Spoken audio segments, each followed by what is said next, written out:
אחד, שתיים, אחד, אחד, שתיים, שתיים. אחד, שתיים, שלוש, ארבע.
Luckily enough, the Rift Island did appear right on top of them, and they decided to quickly get a Rift, land on top of that Rift Island, and play a little bit more aggressive for Storm Surge. And it actually paid off as they ended up getting the loot from the capture point here, and even you can see a good amount of tags. Yeah, we saw them doing this a lot at the beginning of the season, right the way in week number 1, and it didn't really work out too well for them. They were a little bit inconsistent, but why not? They're at this stage of the tournament right now. Their Storm Surge is not looking too great, so they're fixing it by going up to this Rift Island. You can guarantee that teams are going to be up there, and you can also guarantee that teams are going to be rotating down below, and we see that with Thomas HD with that dangerous Mammoth pistol aim. I mean, I wouldn't want to be rotating below. Yeah, and we see Takata, despite being nerfed a good chunk, right? It's still lighting them up, isn't it? I mean, there's a reason almost every duo has the Mammoth pistol in their inventory, especially in the early mid game and even the late game. I mean, they've always got it. It's fun to watch, though, isn't it? I think Yeah, it's been a great. different dynamic, hasn't it? But as a viewer, it's great. Yeah, it's great. I mean, I love the island fights. I think Thomas Malabuka thought, right, we need Surge, we need to try and find players.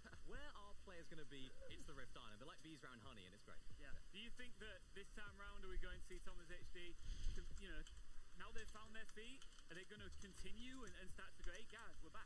Look, they're going to keep playing aggressive. They got that little light bulb above their head with the Rift Island appearing on top of them, but I know that, they might try and continue that aggression going forward in these next matches, and we know how confident they can be as a duo, so I wouldn't be surprised if they continue to get to endgame. One thing I'm learning here is that Fortnite moves fast. You are, of course, watching the FNCS EU Major 3 Grand Finals, and it is now time for game number 9. Yeah.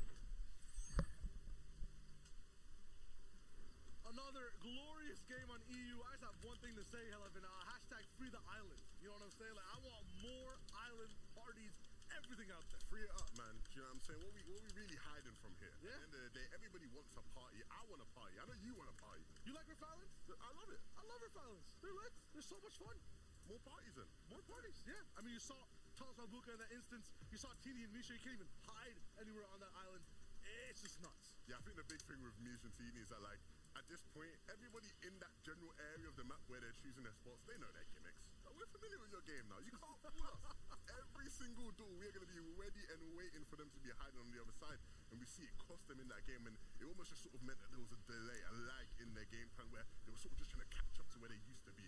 No, absolutely. Towards the very end, there was even more action. Now we start over back at the beginning in game number 9. And the best part about that game was just Kylie's domain expansion. This man knew every single pixel that was moving from high ground to low and just finessed the entire last 4 eliminations. It was so much fun to watch. Tune back in though with business as usual. Honestly, business that's just chaotic now. I've seen this fight too many times. I want Pablo Wingo Bevies to switch it up. Get inside that castle. That's exactly what we're going to try to do. I don't think Pablo actually landed up top, so he goes down low. Ooh, spray in the way. 7 HP. He gets to live to see another day. Pablo Wingo Bevies might be here to play a game. Chenkos, some minis. I see a pickaxe, and yeah, does have a weapon. 2v1, Pablo low. I think they both share about almost the same amount of HP. Weapon's about to be let loose to actually go off the other side, Window towards the right, and then once again, a distraction for Pablo to bring it forth on the left. They are here to play their third game. Eureka! Finally! Celebrate! Pablo Ingu and Bevies finally get to play a game. And for a moment there, it didn't look like it. I thought Pablo was about to go down. When he ran straight through and Shakers Skybit was waiting with a shotgun, I thought it was wraps. But like you say, man, it's their third game they get to play, and hopefully they make it a good one. Hey, if you're Pablo in that situation, never back down, never what? Never give up. Never back down, never what? Never give up. That's what I'm talking about. He didn't. Continue with the spray. I don't think this duo should either. Thomas Malabuka, one good game. That's all it takes. It's all it takes from them. One good game. Mini and Takata talking about the sort of plan for Surge and how they are approaching things now. And of course, Osborne, a bit of extra damage will certainly help. Let's go! I thought people would be familiar by now. But now it is getting caught out for Nyan and Moneymaker. Caught asleep. Nyan, why you opening doors? You don't open doors in EU. Come on. You don't open doors. You've got to know by now. You've got to know. Textbook 101. Merry Christmas, by the way, for them. Gonna be looking good with all that loot. Some nice presents. Flixie, Grip A. I'm always just seeing panic and shambles. I want to see Flixie and Grip A in a good spot with some control. Now 1v2. It's gonna be Kiri and User.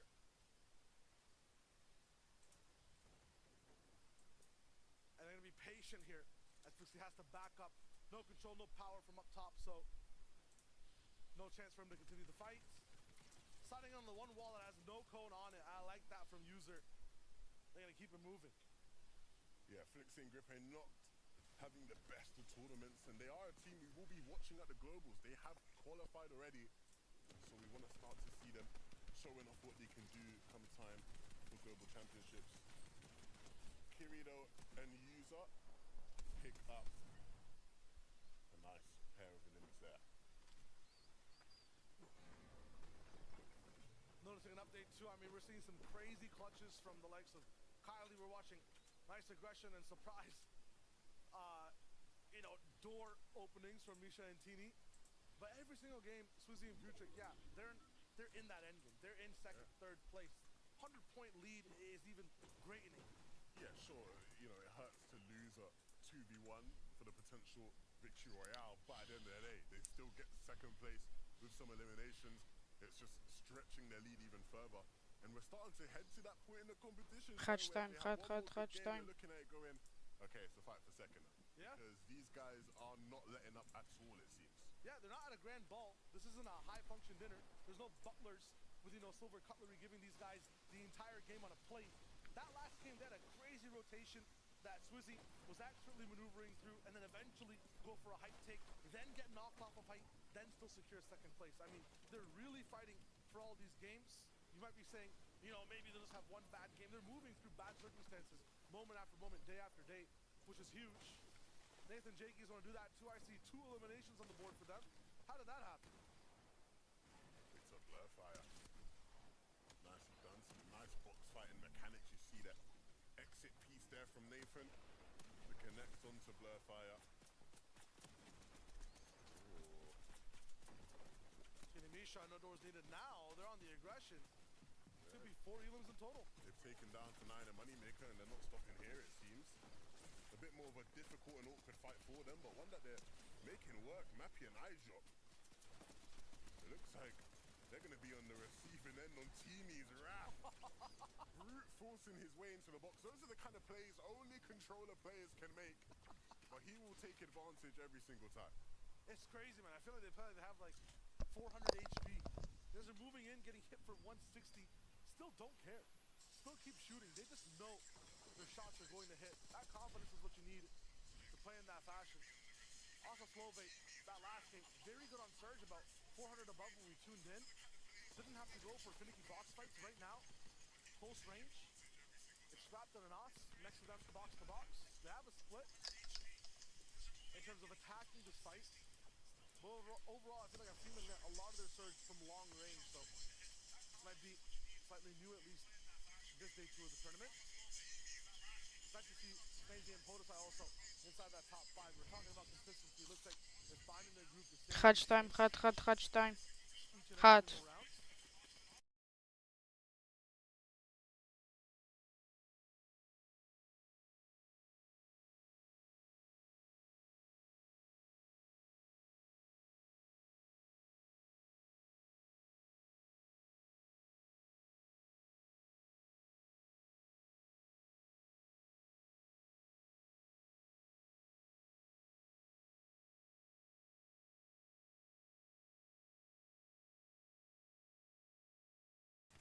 most win is once. Ooh, punished there by Anas. He doesn't let anything slip past him. And that really does change the tide of the fight. They went from being the ones that were getting pressure to now being the ones that could really control the tempo. Looks like they'll be able to get a finish as well, yeah. Knows exactly where Slova is, so Astra's just going to dip. Doesn't want the smoke with these two.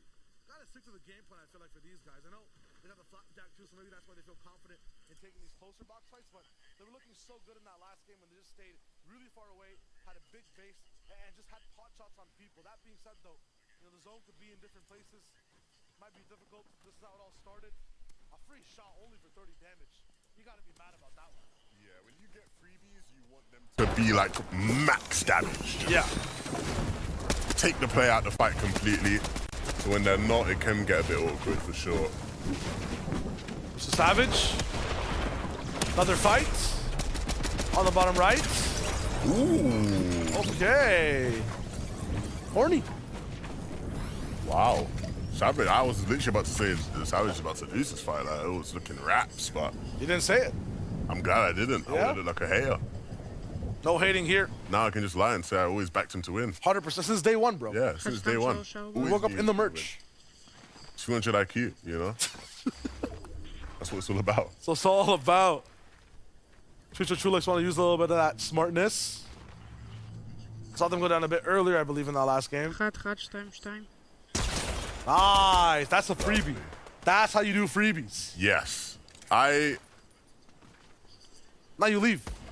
I feel pain in my heart every time I see someone lining up the perfect mammoth shot from behind. You know, they hold it for like a whole minute, just lined up, and then they miss. It's the most painful thing to me, like, in the world. So anytime you get to see it and the person hits the shot, I'm just happy. It makes me feel good. If someone's aiming in for that long, my ears deserve the shield crack sound effect. Right? If they don't get the shield crack sound effect, I am sad. 100%, man. I'm with you on that. Another cash for Thomas HD and Malabuko. Things are looking good. That loot will go a long way. The slurps will allow them to play a bit more free. Put aside by himself? Nah, just for now. Controlling some space near the Citadel. Look at that lead, 110 points for Swizzy and Putrick. Leaderboard update on the top right. To catch up to this is just gonna be difficult. One more game, or maybe even a VR in this one. Might be calls for Raps because they have just once again gone through so much adversity and just overcome it in the worst possible zones. I don't know what can stop that duo now. Leaderboard update on the top. Catch up to this is just gonna be difficult. One more game, outside of the maybe even a VR in this one. Might be calls for Raps because they have just once again gone through so much adversity and just overcome it tough runs, right? in When the you're worst fighting for a possible zones. catch, I don't know you're what can stop trying that to duo now. claim the space around it. You know, you're trying to obviously replace walls, replace stairs, cover as much ground as possible. In this case, it's probably going to be Vika that has to do a lot of that work. Pink actually getting a cone in, that's not bad. UK Ping working out for him. Typically, it's the Germans you want to really see there. Trying to claim all the walls. That's why Vika's going around all these different sides. Obviously, replace walls, replace stairs, cover as much ground as possible. They're the ones making it happen. In this case, it's probably going to be Vika that's doing a lot of that work. Ping actually getting a cone in, that's not bad. UK Ping working out for him. Typically, it's the Germans you want to really see there. Kylie's like Turkish. Trying to claim all the walls. That's why Vika's going around all these different sides. They're living, they have internet connections. They're the ones making it happen. In this case, it's probably going to be Vika that's doing a lot of that work. Ping actually getting a cone in, that's not bad. Still side by UK side. Ping working out for him. Typically, it's the Germans you want to really see there. Kylie's like Tune in with Robot. Turkish. Trying to claim all the walls. That's why Some heads, Vika's of course, going that he around was all fighting. Chicho. Kylie's Down again, strong. I mean, Levin, this is the team that got to see that first place at one point on day one. Now trouble again in Paradise on day two. Yeah, that's not ideal. Like, Chicho is the difference maker in this duo. When Chicho's activated, when he's alive, they are a duo that literally can make anything happen. Trulex, being the IGL, being the leader, his job is to get Chicho to that position. With Chicho down, it leaves a lot of pressure on him. To make something happen, Rob and Axels aren't going to pursue and hunt down Trulex. They'll be satisfied with what they got out of it, and rightfully so. Look at the loot, look at the materials. They don't really need to be hungry for more.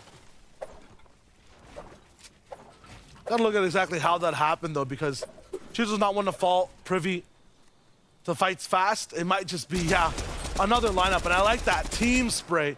3 shots per player. Take out all the HP. Not even a chance for Chizo to fight back. That's just tough. Very unfortunate. But it happens. Always gonna get awareness checked in this kind of lobby. Kiri and User. Off a win, spirits are high, but points need to be gained. Right now, the objective is just get a little bit of surge. Had an interview with Kiri before any of the games started at all on EU, and you know, standard stuff he was saying, got to make sure we stick to game plans. If things don't go right on day 1, we VOD review for day 2. I think the biggest difference for them in expectations is that everyone had them on their leaderboard, on their list. There's so many other duos inside of Europe as well. I have a map. I'm not sure how to read it. Taco, though, very proficient in maps, actually, in mapology. Taco, what do we got right now in EU? Well, right now, it's Swizzy and Putrid. We already saw that they have a 110-point lead currently in first place on those leaderboards. And part of that is just heavily credited to the loot that they're actually managing to take with them into the end game. Securing the vault over at the Eastern Watch is a great way for them to set up a nice little sky base. And they even take some of the heals from the vault and choose to leave them inside their base so that while they're acquiring some of their surge tag damage off of their mammoth pistols, just in case they eat any shots in return, which we can clearly see them having to be concerned about in terms of that peaking strategy for the height takes. But right now, it's all about just this team keeping it cool, calm, and collected and staying on pace. All right. That's some of their surge tag damage off of their mammoth pit. That's some good loot. Now we know why first is in first, and they bring the herds. Misha TD, though, don't need updates on them. We know exactly what they do. Lock down doors and sit in cones, waiting to see what happens next. So it's like an abandoned base.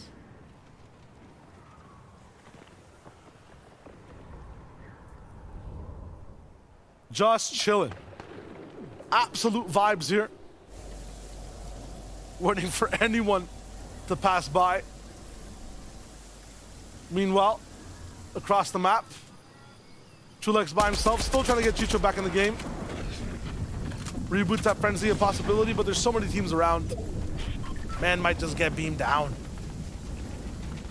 Yeah, getting Chicho back up in this game is looking harder and harder as the seconds pass.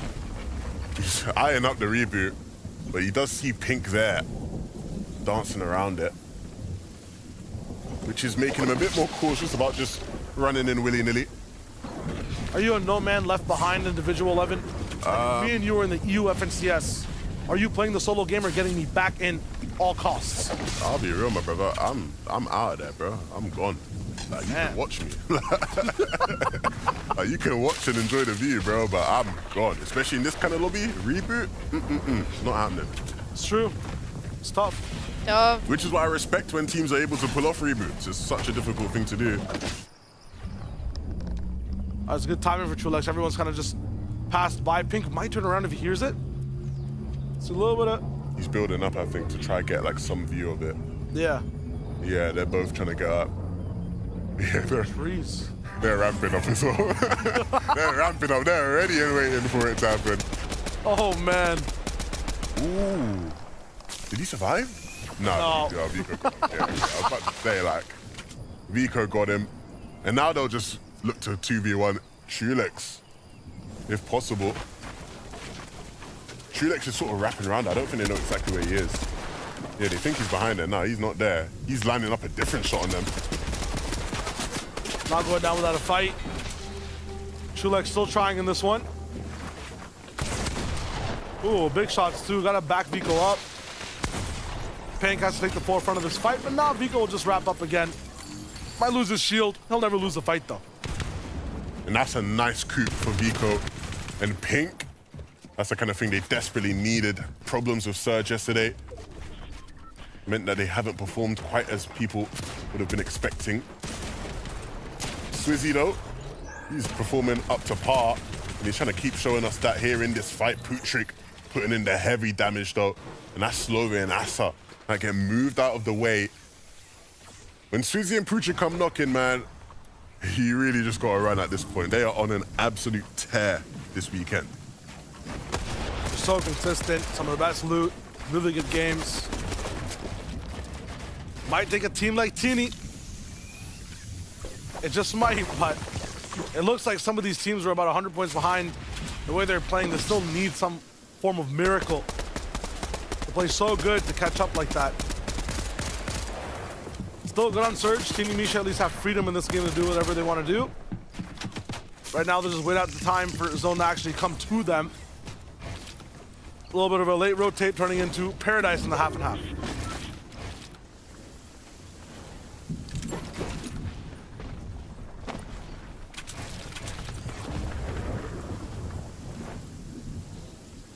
Never seen the Zone cascade into a duo to this effect where, like, in the most perfect spot way in the Zone, you know?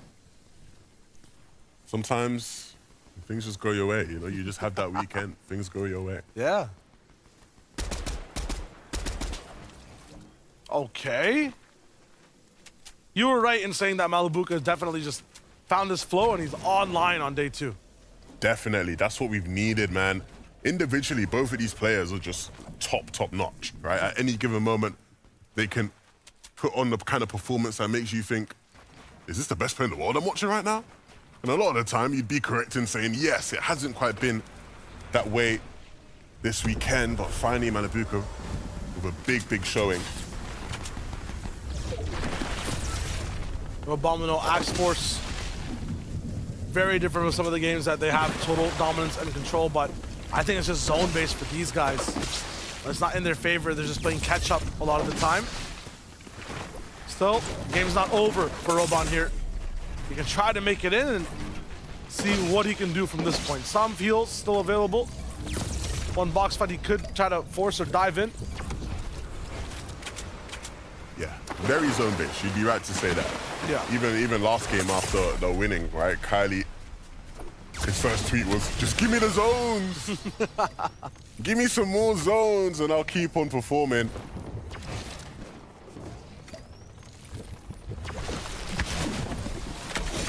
Really rocking for minis. I'm wondering exactly who else is in this position. Blaha not going to be able to make it through this zone, actually going down on his own while trying to get in. No one else even affected in that fight. Thomas HD Malibuka. I mean, I thought we looked hunky-dory watching Malibuka get a few elims here and there. But it's not positional problems today. I feel like it's more so Surge. Yeah, struggling to get enough damage. And it's not something that you would typically associate with this duo. You want to see this duo way up there in damage stats. And so being this far down at this stage in the game, they just need to make an all or nothing play. We've seen some of the great players in EU make these kind of plays in grand finals. I remember a couple seasons ago, Tayson doing it in their Major 1 win. And it looks like Thomas is going to have to do it now here, yeah. Landing on this team, understanding there is no time to waste. You have to jump in. And these are the kind of plays that newer players are scared to make, but these guys understand. There's no sitting around trying to get tags. We're way past that point now. We just have to get in box and deal the big damage. Full 50-50, but one that works in their favor. Medium damage in total too, because it just puts them about 55 above. Malibuka has to climb through on top of the box, get a few more shots off, finally get towards that 200. Now they're looking fine for the moment. While this all happens and everyone else struggles, Swizzy, Futric, letting it just rip. Just listen. Listen. It's still happening. Like, there's a different game for them, a different world. I tell you, man, every time, the Flapjack is just the most intimidating weapon we've had in a long time. The sound of that just firing at you relentlessly is surely something. Oh, they have the best pull for zone as well, so in terms of mats, I mean, wrap it up. This might just be it. I told you, man, we're getting to that point in the competition. If this translates into another high-point game for this duo, we do have to start looking at, is it just a matter of the race for second place? Might just be it. I mean, already 110 points ahead, already a few eliminations in this game. The people who are next to that top 5, top 10 are looking way up. Their next crane, the front row in a movie theater. And the show that's playing is just Putrick and Swizzy versus EU right now. It's a long one. It's got 3 more games of runtime, but they're the main characters for the moment, and they're not giving up the role. Yeah, but some of the co-stars of this lobby, Thomas and Malabuka, in a really nice spot on height. I saw Mustache and Hayden Bush looking like they were in a very good spot lower down, one that they're much more comfortable playing. So maybe we'll start to see some of those guys make more of an appearance here. Mixon, Wow. very much struggling to deal with that, and understandably so. In a matter of a flash, losing so much damage. Swizzy and Puchigo will continue their pursuit, but all the way down is very risky spot to be in, Shayo. Yeah, look at the effort. Once again, this is not free. I'm not sure how much I can stress that. But these guys are moving through ridiculous portions of the map to get their consistent placements. Barrier before them, another duo as well on that side. And they're gonna have to pull up here in Creaky. This next zone that actually is safe has a complete ravine in the middle, a nice river. That's so hard for people on low ground to actually base in. Pasoki, Kylie, they just needed another zone. That's exactly what Kylie's asking for. They might just have it now. Pablo Wengu in this game though, so that's the big difference maker inside the end game. You might just have chaos on high ground. F-Squad once again not gonna be able to see another one. It's Fasroki and Kylie who are trying to hold on to that lair. Swizzy, Putrick in a similar one, but not really fighting for height. They just want to get by. Yeah, and it's Pablo and Bevy's on their lair. They need to be careful. Going for a refresh up above. Needs to be careful about who's behind it, but he doesn't care. He just wants to get in box and get the limbs. It's perfect timing. I mean, low on Surge. They have to try to do something to get that damage ahead. Kylie goes down. No more clutch today. And now it's back for Swizzy and Putrick to stay in this game. The mats are dwindling though, and so it is a matter of just running and using these natural parts of the map to stay clear.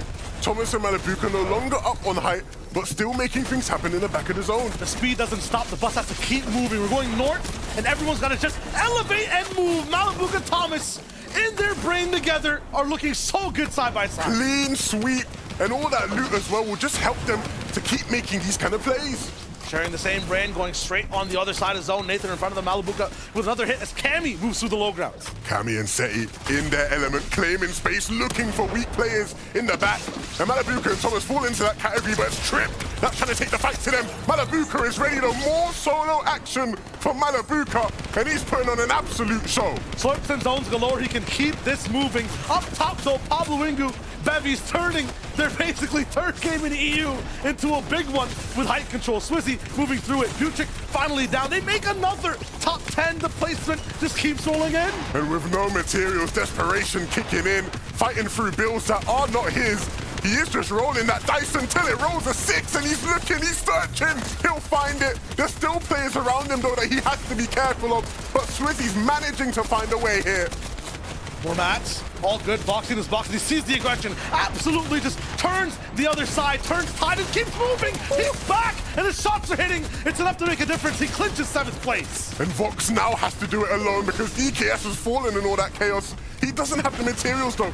Down in the swamp, Vox, nothing, and he's almost pseudo-drowning. Misha in front of him, dodge shot again, Teeny up top, he's left alone for his lonesome. Misha's a big shot, and Bevy's takes him down. Bevy's fighting 6 wars on 2 fronts. He gets so many elims, 11 for the duo, and they're not stopping. Down to Fox, last elimination, 2v1. It's just too good. Bevy's is looking fine. Pablo with the pressure, he goes around on the right side, big shot, but it's just a scratch on his back as he climbs to the top in game number 9. These guys are ridiculous. They've only had 3 games they've got into play, Shayo. But in the 3 games they've had, they have averaged more points than anybody else within a 3-game period. They are an absolutely unstoppable team when given the chance to play.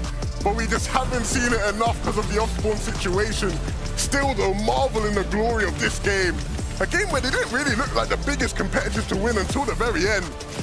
It's nuts. Grasp on EU. It's theirs if they're able to make it past that fight. This is just ridiculous. Every single duo, track, shots, never miss. A 2v1 perfectly broken down towards the end. I'm telling you, everybody in this lobby should be very thankful that Skydune and Shakos are contesting them. Because if Pablo Wingu and Bevies were uncontested, they would have won FNCS with ease. It just would have been over for everybody else. Because these 3 games, we've got to watch them play. Game 1 and Game 2 on day 1, and here now, game number 9. Unbelievable Fortnite. Different type of dominance, built different is basically, I think, their definition for this entire FNCS, but I believe there's so many more specifics to break down. We reacted to it. I want to see some more from Ian and the guys on desk.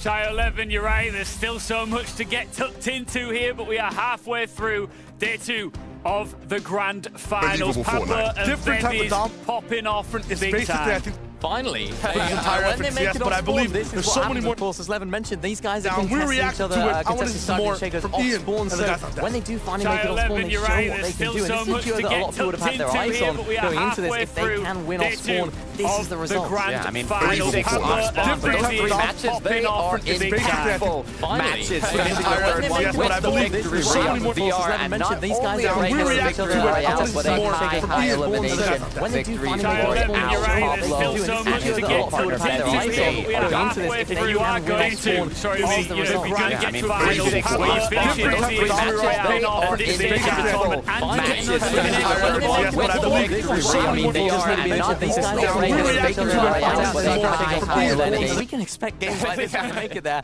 that is what we want. I mean, what I love about that duo right there is they actually took height at the perfect time. They took height in a zone where there was so much elevation change that if you were down on low ground, we saw it with so many teams, DKS and Vox, of course, having to battle it out on the low ground. They didn't have to do that. They just rode out the game on top.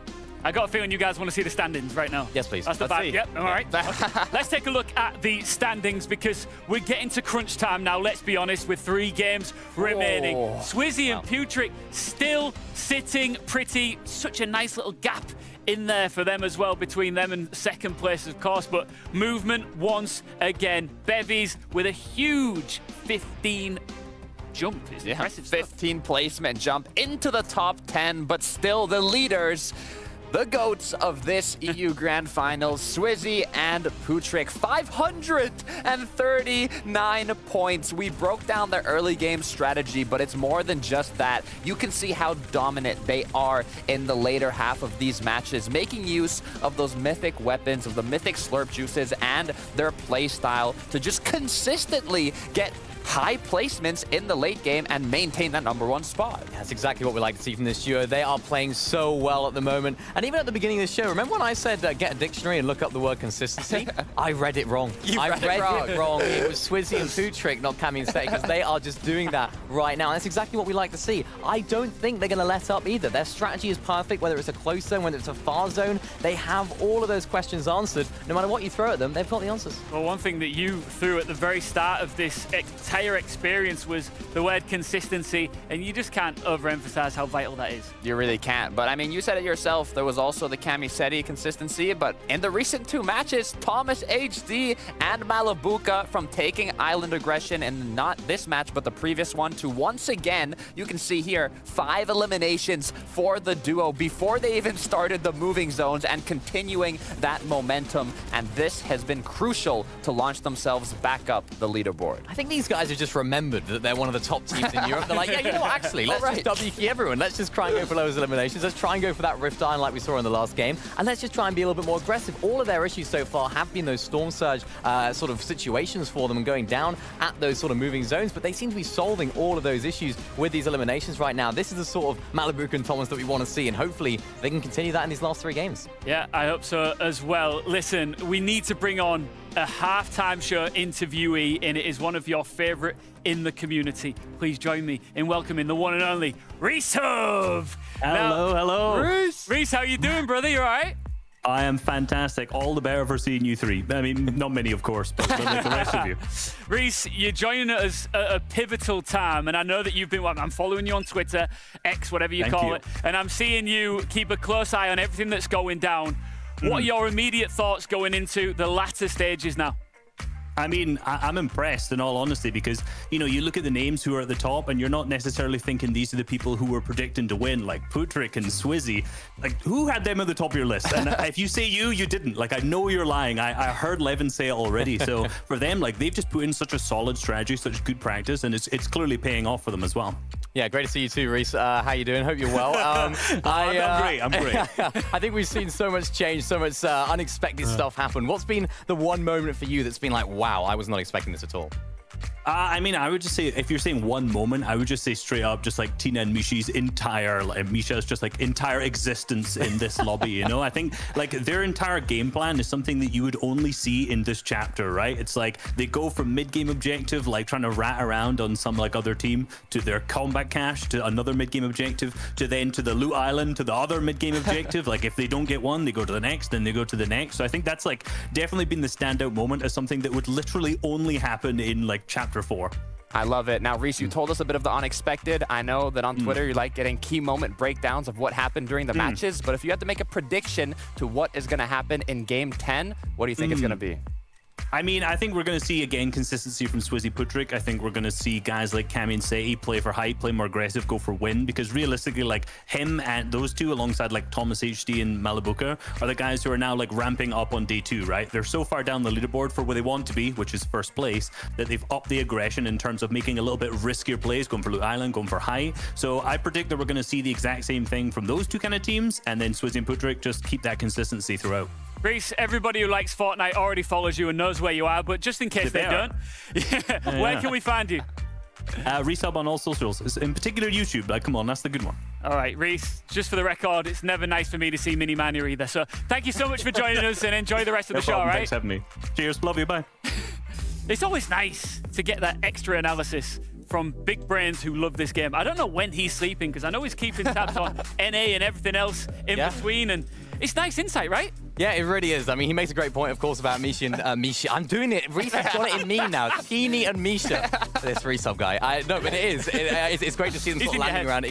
But they're like dropping around in different locations and just intercepting teams' loot paths, which is what's getting them above the surge. It's what they're getting all their mats from. They're just letting all the other teams do all the hard work. I mean, literally every game, basically, they've switched up their drop spot. Yeah. We see them just, sitting on a chair inside of a house, waiting patiently for their opponents to walk in, and they're getting it done. I can't really believe this, but it is time for our next game. We are flying through this Grand Finals weekend. Levin and Shia are waiting in the wings to guide you through game number 10. Let's have it.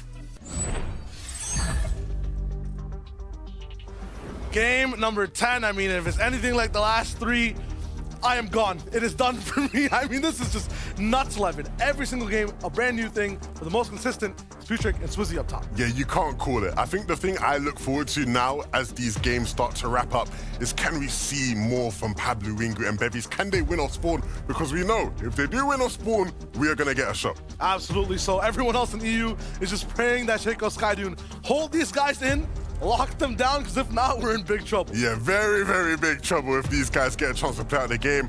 Of course, as well, seeing Misha and Teeny roaming all around the map to all those different objectives is certainly a bunch of fun as well. So let's just hop right back into it, right? Who wants to wait? Not me. I want to jump right back in. And as we jump in, I think what we'll see first, of course, as we do every game, is that battle at the Secluded Spire. Who's got the better drops this game? Going to the Spire. It looks like Pablo Wingu slightly a little bit higher than both persons on the sides. No spawns up top. Down below, just a bandage. This is where it gets interesting. Ooh, no spawns. Unfortunate. Chest. There we go. SMG going straight through and down. Bevies, low HP, but I think he just has that nice little 1v2 situation. Nope, it's just a 1-for-1 afterwards. Spraying the box, 13 HP. Shakos has to go down. This looks like it's Pablo Wingu's. It should be good. Not really chasing just yet. Yeah? Do not speak too soon, Shayo. Shakos, nothing left on the tank in terms of mats. The maneuverability is good, though. Pablo making sure what's up. I was about to say that's not his wall. It's over. Ooh! HP check. Okay, it's almost up to full, but that looked too close. That looked very close, Shayo. But that's good news for me and for you and for the lovely people watching, because we get another game of Pablo Wingu and Bevies trying to push themselves, push the boundaries of what can be done in the FNCS. They are somehow, after only getting a chance to play 3 games, in the top 10. That I don't think is heard of, right? In general, like in this caliber type of lobby, I don't remember the last time any team was like that. Pablo Wingu, though, it's not for free. We saw this once. So this once yesterday, it was actually Shakos that fell to it. The late sky jump invasion, and Pablo's not going to be inside this game. Akira, Skyjump, run it back. I know I said I wanted someone in the lobby to not let this happen, but I didn't think someone was going to actually take me up on that. Akira and Skyjump, the console legends have come in and just said, nah, Paluingo and Bevies, enough. We can't allow you to do this no more. And that is heartbreaking for Pablo and Bevies because there's not many opportunities they get to actually play out a game from Secluded Spire. They don't win that off-ball battle often. And now the one time they have, all down the drain, back to the lobby for both the Secluded teams. Two different filters they have to pass, and then they have to really try to play that end game. There's Rift Island situations that end up happening as well, for all people included. I mean, the variables over at Spire make it seem like it's not even worth it for both teams to land. But if you try to give it up completely, then one team has such an advantage and ends up having a big leg up inside the FNCS. And sometimes that vault doesn't even end up spawning in. The NPC not available. So many different variables still. A top 10 for an insane team in terms of Paluingo and Bevies. Meanwhile, more fights break out across as Composure seems to be going out the back door in EU. Everyone electing for these classy box fights. Kiri, comms active, shots being taken at the right times, but not really being hit back and forth by either team. Pressure now as these two play defense, but one edit will make all the difference. We're looking for shots again. Not many builds on Kiri's side, so he's looking to get aggressive and turn the tides of this fight soon. Tough one, right? Because he doesn't really have many builds to play around with, so it's gonna have to be putting that shotgun to use soon, and I think he knows that. That's why he's going for these different shots where he can.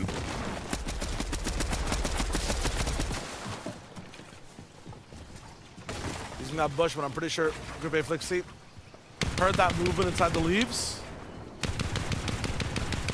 Shooting builds again. Ammo traded for materials, and they have so much to use of it. In terms of a war of attrition, these guys have already won a long time ago.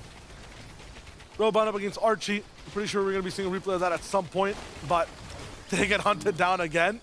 And those games that Robon actually picks them up, he does a little bit better on Surge overall, and they get to move on with their game super fast. I think that before the first zone even starts to fully close in is huge for them. Mass looking good. Savage was also a part of some of the things that were happening earlier in the game. Him and Vidil having a little bit of a rocky start to day number 2. Second time's the charm on the edit, and then after that, fourth shot confirms the elimination. Good job for him as this fight totally breaks out, and I can't believe what I'm seeing. There's just no way. You have mad advantage by the thousands in terms of multiplication, and you still get absolutely bombarded by Kiri and Yuzu. I'm telling you, they are not to be messed with. Kiri and Yuzu in a losing situation there and somehow managed to win. That is what great teams can do, and these guys are certainly on the pathway to being considered a great team. Paper beating scissors is not something you see too often, but it's so much fun to watch. Atini and Misha, I'm not sure what type of material they are,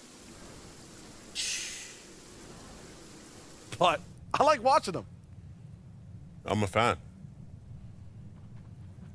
First duo with different drops in more than half their games in Grand Finals history. There's something. There has to be a good reason. It's working. Yeah. Strat's working. And again, like Resub was saying in that interview, this is the only chapter where it's been fully viable as a strat because of the objectives, right? Like, not having a CPO,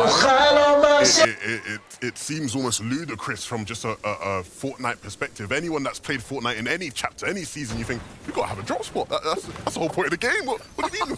You know, that's where we dropping, boys. Like, that's the meme, you know? Like, that, you know, that's the game. But ultimately, these guys have sort of circumvented that by going, hold on a minute, we have all these different objectives throughout the game that just give you easy loot, and not just easy loot, some of the best loot, and it is working.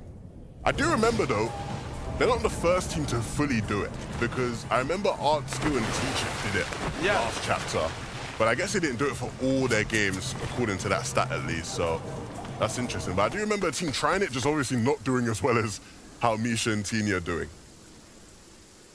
even if there was another team doing it completely, even more frequently than them, you're right in the fact that in terms of viability this season, it is absolutely, totally feasible for this strat to work.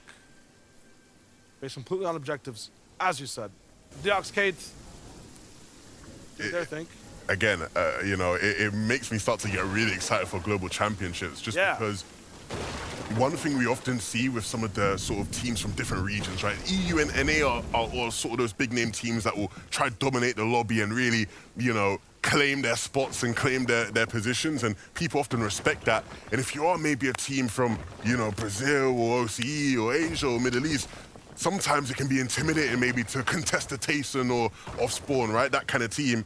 But if you know you can play in this way where you're just hopping objective to objective, now all of a sudden, all that it depends on is your skill level, your talent level, which a lot of the time will be more on par, especially in an in-person LAN environment. So, look, Misha and Teeny might inspire some big plays that we eventually see at the Global Championships, and that in itself is super, super exciting. Trendsetters. And hopefully objectives stay all the way till that point too, so then it is viable. Maybe we'll just get taken out for globals now that I've said that. That's one of the most interesting things, right? Is that there's so many people that are qualified like through different metas entirely. When it comes to globals, what does that look like? How is that even determined? It'd be so much fun to see. I think we've seen the effects of that this season with some of the teams who people expected to do well and haven't. Yeah. Where like a meta can just completely knock the wind out of a great team. So yeah. That's what we thought. It's nice to watch. Big food for thought, man.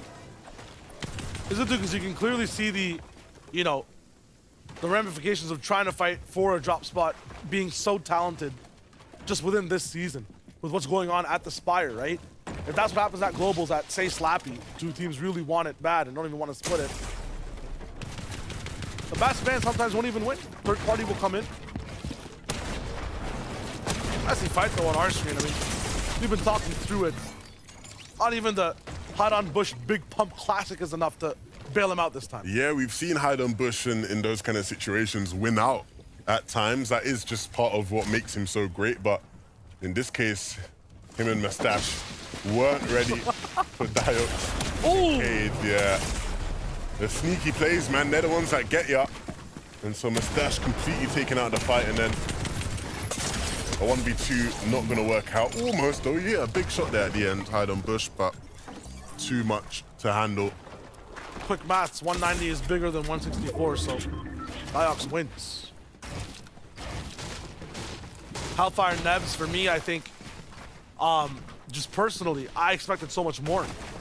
Same. Right? Like you're looking at, I think it was Qual 2 and 3, the way they controlled the lobby, even in game 1 of day 1, going downwards from Creaky. It might just be, you know, the mud and being able to escape the craziness and unpredictability of these north side zones. Well, when it's a summer zone on the south side, I feel like these guys do so much better, and we just have not seen enough of that inside this EU finals. Yeah, for sure. I think they're definitely one of the teams that fell victim to, as this lobby increased in difficulty with surge and timing of rotations, they sort of got lost in that. And it sort of doesn't allow them, right? If you put them in a position where they are 5-5-5, good materials, good surge, then they're gonna cook, right? But they're struggling to get to that point in their games. Hey, put me in a situation with 5-5-5 materials, good surge. Take a position. I'll cook too, man. You're not cooking, no. I'm cooking, bro. You ain't cooking. There's no way. Nada. He hasn't been around before the Blackheart Cup, you know? Before we had I'm in a events that you position can't where track. they are 5-5-5, good materials that people didn't even use. Good surge, then they're gonna cook, saying. right? But they ain't struggling to get to that point. Vivid was playing. Put me in a situation with 5-5-5 materials, good surge. Take a position. I'll cook too. I've been taking an L in this one. Because I'm not the reason. There's no... I love Vivid. He knows I love him. It's fine. Look, if you want to watch Vivid do his thing, NA will be after this. Day 1 of NA was super exciting. Kanada and Ages were going crazy. A lot of fun on that region. So be sure to hang out after this.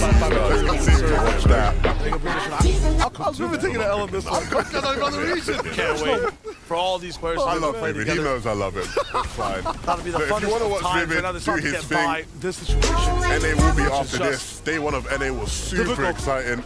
Canada and Ages were going crazy. A lot of fun on that replay. Watch that. I'm even taking the L of this one. Really just want to stick around. I love Favorite. He knows I love it. That'll be the If you funnest want to little watch time. Favorite do his thing, This situation. NA will be after this. Day one of NA was super exciting. Canada and Ages were going crazy. A lot of fun on that replay. Watch that. Keep through the blue. Tini and Misha waiting for something. Maybe it's a Nas waiting for them this time. They're really trying to force this fight. Okay, side by side. I just love it. How every single time we see them fight, they're back to back. This man is slap slurping or slap slashing him on the left instead of helping with the fight. That's crazy. I've never seen so much confidence in your friend just be like, yeah, keep going, man. You got this. That is the kind of teammate everybody needs. Really trying to force this I'm just going to stand here and fight. You just side by splash side. me. I just love it. That is how every single time we see them fight, they're back to back. That's one of my favorite things I've seen. On the left instead of helping with the fight. That's crazy. I've never seen so much confidence. Stopping him in his tracks. His heel's gone now. That's Putrick. Watching him walk by. I mean, these guys are so stoic, poised. I feel like it's just mentally on a different level to everyone else in the way they approach this game. Nothing can phase him. Yeah? You know what I mean? It's like he's seen it all. He's been there, done that. He's like, yeah, it's just another day. It's just a championship Sunday. What's that? That's every day for me. I am just a champion. That's how he feels. Watching him walk by.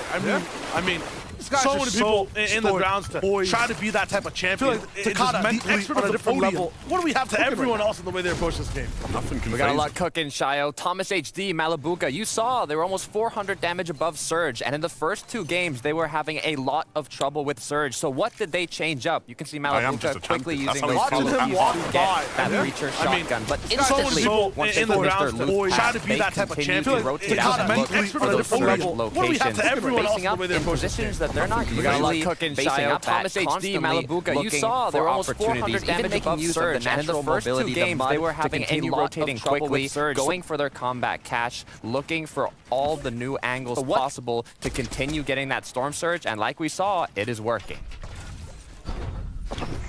Man, Takada has the nicest smile, bro. You just gotta love it. That info too, you know exactly where Thomas is coming from. It's gonna be sick to see exactly how they keep it going. Chulex, Chicho didn't have as much inside of the house as to how they're ที่ทำทุกอย่างเนี่ย ไม่ได้เพื่อให้เธอรักนะ damage above. แต่ทำทุกอย่างอ่ะเพราะรักเธอ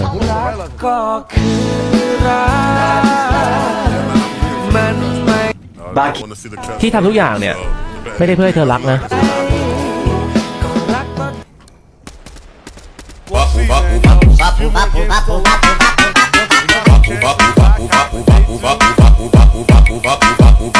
Golden Anchor, I think we had a little bit of a piece on them on the pre-show. That's what they could do, where they need to be. Yeah, I want to see the crowd. ที่ทำทุกอย่างเนี่ย ไม่ได้เพื่อให้เธอรักนะ Really tough rotations, right? The kind of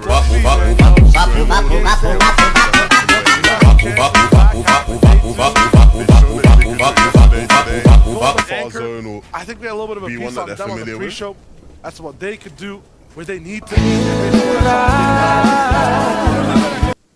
No tripping for ref's guard. That's been a pattern we've kind of been seeing for both these players. Unfortunately, just not really having the cleanest games. Moving towards the backside of day two. Anchor and Gold. We'll see how they roll. Finding ref's guard, interrupting that med kit, and now he's put on an ultimate timer. I mean, I don't think Anchor sees a teammate, so he might identify this as a solo situation. Gotta be careful how much you indulge in dip into the sauce of that, though, because there are patterns looking kind of on the right side. These players think the cleanest games. Moving towards the backside of day two. Anchor and Gold. We'll see how they roll. Keep him moving. Finding ref's guard, interrupting that med kit, spending a lot of time inside the zone on an ultimate timer. I mean, that's really healed. I think Anchor sees a teammate, so he might identify this as a solo situation. That group splash. Gotta be careful how much fast as possible on the right side of the zone. Moving towards those top pattern, so have a right side. Players think the cleanest games stop moving. Misha and towards the backside. Tini as well have to just keep it rolling. How they roll. They have moving. Finding us hard interrupting that goal, putting a lot of time inside zone. An ultimate time. These guys really healed the angles of the TX, so might identify this as a solo situation. That group splash. I don't know, man, but all I know is these guys are cooking. Yeah? They're still cooking? These guys are cooking, man. I just like what I'm seeing. All right. I'm seeing low surge, though. I ain't worried. It rises, though. Some other people go down. Got the apples. You see low surge, and then, like, we're just going to fast forward, and they're going to, like, come fourth or something. Yeah. They're cooking. I'm impressed. Doctor's scared, too, in general. They have, like, 4 apples there. That's, like, 4 days of just protection. All those PhDs. Last row, Kylie. No. They look like what we saw on day 1 from Golden Anchor, you know? Being a bit more disruptive, going through a lot of tough situations. But at the crutch of clutches, right? It's not just organized duo type gameplay. We saw some nice takes on height with these guys, but when it comes to execution, it's one of them really popping off. Yeah, I think that might be the problem, right? Yeah. The game where Kylie obviously clutched up, it was like, you know, they were happy about the zones they got in that game, but they still had to be a clutch to make that kind of game happen. So in games where they're not getting zones, it's like you're seeing them in positions like this where they are just, you know, very much struggling. To be fair, though, this is a ridiculous zone. Like, this specific zone in this map is the utmost northern point that we can see past Brule Bastion. If the game is making you go past Brule Bastion, sympathy. You get sympathy from everyone that's watching. Because this is not easy for anyone to be able to roll with. Oh, players should be used to it, though. This is very similar to game 2 on the day. Game 8, I guess. We've seen, you know, half Shady, half Glacier. And Misha and Tini actually rotating in really late. They'll step towards their next portion of the game. Right now, they're just taking a pit stop right here to rest. Let's see what Kiri has in the back as well. We saw them struggling a little bit at the beginning. Had to force a few fights and then got their surge up. Okay. That's just some damage though, right? Ooh, it's a knock on Volko. Kiri is just, he is something, isn't he? Yeah. I love it. I love the emotion, man. I'm liking the development of his personality inside this FNCS, 100%. Sure. Ooh. Been around for a little bit. Yeah. Swizzy taking on Seti. Ooh, some big dogs fighting out here. In terms of who has height now in the very beginning, that'll be up for grabs. That's full Elam. Maybe just a knock. We'll see if he's going to be able to get back up. Cammy's running there. We just saw Cammy right in front of us. Rotating in front of Swizzy and... Yeah, so it looks like it is just going to be a Cammy solo game for this one, but if we're being quite frank, what he's got to work with in this endgame is not the most fruitful, to say the least, so we'll see what Cammy can cook up. It's not even an end game. This is like a game end in terms of the zone. You need like a squad to be able to make it past this one. It's just tough. Inside the ravine, you see chaos. Inside, or just around Swizzy and Putrick. They're in the eye of the hurricane as everyone else forces a fight. That zone pool is a savior as well. For all these guys that are beneath the glacier, it means that they do not have to worry about spending the last few mats they have to try and get up. I mean, all these guys who are down here are still bad on Surge though, so they're using these mats to fight. Tini gets a lot of damage done here and gets a nice little refresh on a lot of his wood. This is what I was talking about, man. They'll be down on Surge or low on Surge and then boom, 300, 400 up, looking in the best position in the game. There's no cost for them though, right? If Thomas is in that position, he loses Malibuka. If Cammy's in that position as he is in this game, Seti goes down, right? Refsguard rotating, bad on Surge, Tripper goes away. Misha, Tini are always up side by side. They find a way to stick with each other through these games, and that is not easy at all. We know what it is. One guy's a shooter, other's a splasher. Right now it's time for them to synergize. Swizzy, Putrick, we're in the middle of all of this. Now they have to move. It feels like they make it impossible for themselves every time on rotation on purpose. Maybe just to warm up, to get active. Now they're going, all muddy, sliding up these ramps, and they make it look perfect. That is a very difficult rotation, done just flawlessly. Yeah, and even maybe looking potentially to go back down as the zone opens up more towards the south of Shady Stilts. But look who it is that falls. It's Putrick that gets caught up in that rotation, and so it leaves Swizzy to his own devices. Thomas, he's not really been able to find much room as a solo here, and eventually gets flushed out the lobby.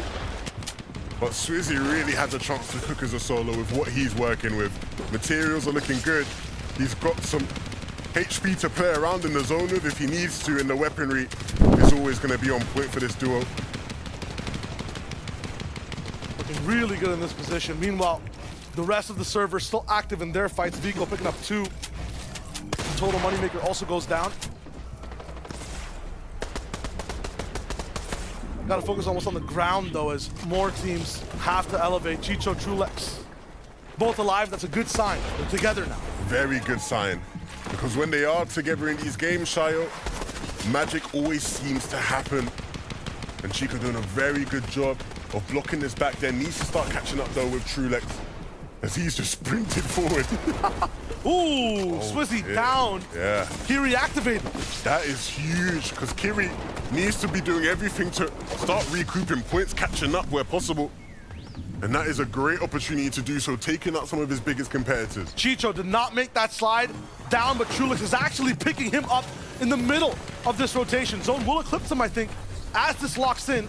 10 seconds of timing and position loss, with your teammate's still in the game, and it's Chicho. You need him in there. Clutch player makes it happen. Trulex has to get him to the next position now, and he has to keep up, though. Inside the right box. Pull back. Ooh, and they have to go back towards that wall. Godwin over there took a lot of damage. He's not going to edit that one again. Matt's looking real low for Trulex. I don't think they have anything right now in terms of builds, so they have to lock in towards the fight. This is so scary. Builds that aren't theirs. They literally were just fighting a team here. And as this goes down on low, Swizzy gets another pick on the Seti again, so that's going to be completely going down. We'll keep rolling in and seeing exactly what happens next. Chicho back up on the backside with Trulex. That's with Hellfire in their boxes side by side. Kiri up front in a very good spot as Clownski rolls at the sky. Yeah, and it's going to be an easy time up there for them. They're not really going to get much vision onto players beneath to be able to get the elims they want.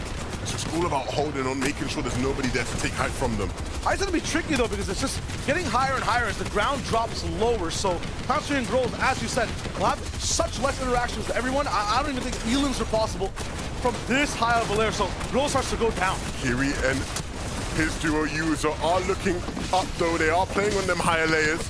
And finally now starting to find their feet in this game. A refresh there in the zone. And now trying to top their way back in. They spot Hellfire running in. And they're going to try to put an end to his game.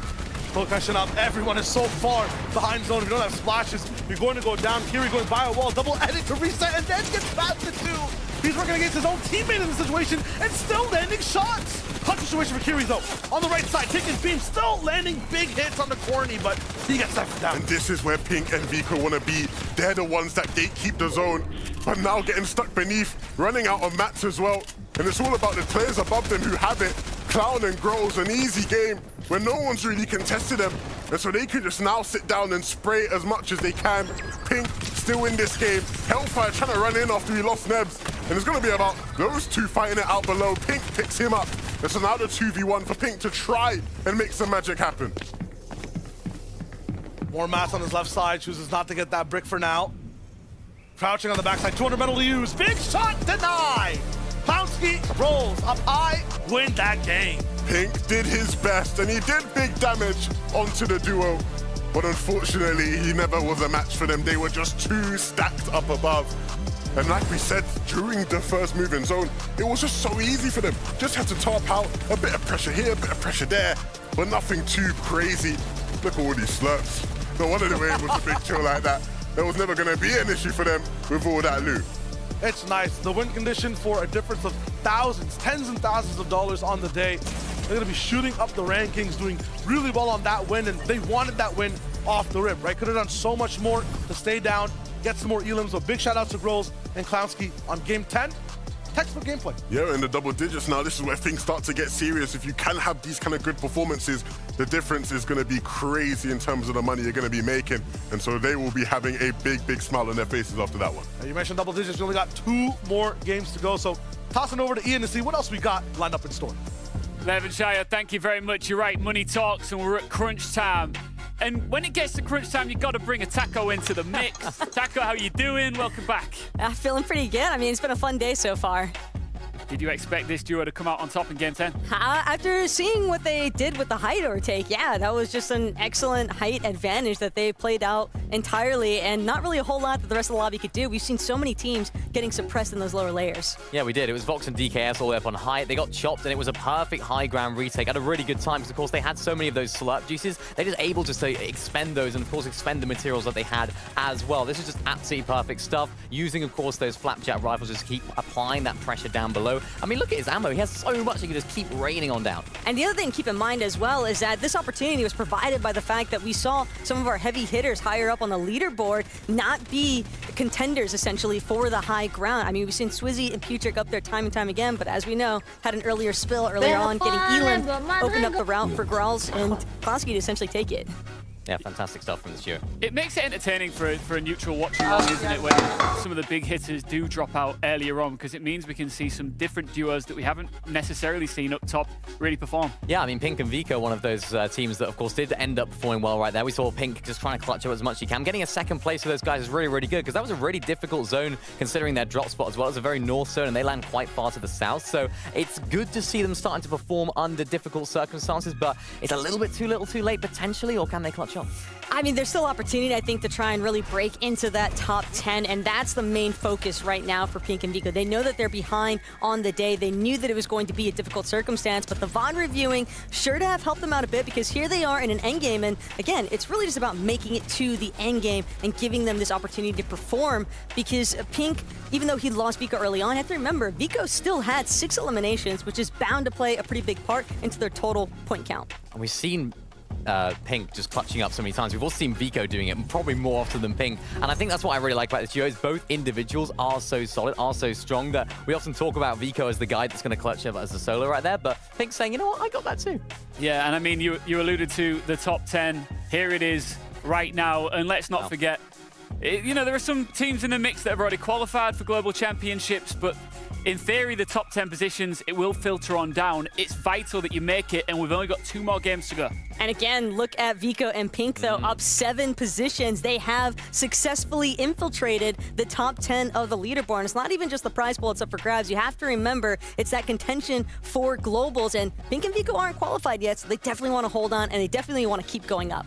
And even Kirian and User as well. These guys are doing fantastically well, moving up 3 places. Of course, that now puts them in the qualification range for the Global Championships. And that's what it's all about. It's not too late yet. There's still 2 more games to go. There's still time. And listen, if Swizzy and Putrick drop early again, anything could happen. And that is exactly what happened this time around. Let's just touch back on that one more time.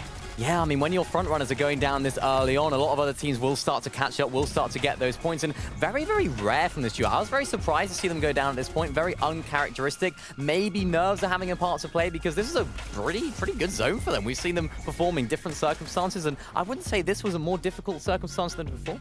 And again, it was really definitely a tough spot for Swizzy to ultimately be left in, losing Putrick, but it's difficult when you're trying to make those rotations. Sometimes you just get that little bit of an overextension that takes you one moment too far, and by then it's already too late. Even if your surge is looking good, you've got to make sure your rotations and the positioning keeps up. I mean, ultimately, there's a lot riding there, and of course, when you're at that top upper echelon, to maintain that level of pressure is not easy. Let's look at another front runner in second place, Trulix and Chico or Chicho. Yeah, fantastic duo, of course, moving up 2 places. And they've been sort of consistent today as well. They've been managing to make their rotations pretty well. And again, this isn't an easy zone for them to rotate. So looking good, looking for those refreshes. And even towards that end game, we see them here with 1 elimination, which is very, very rare to see a team in that top 6, top 7 with only 1 or 2.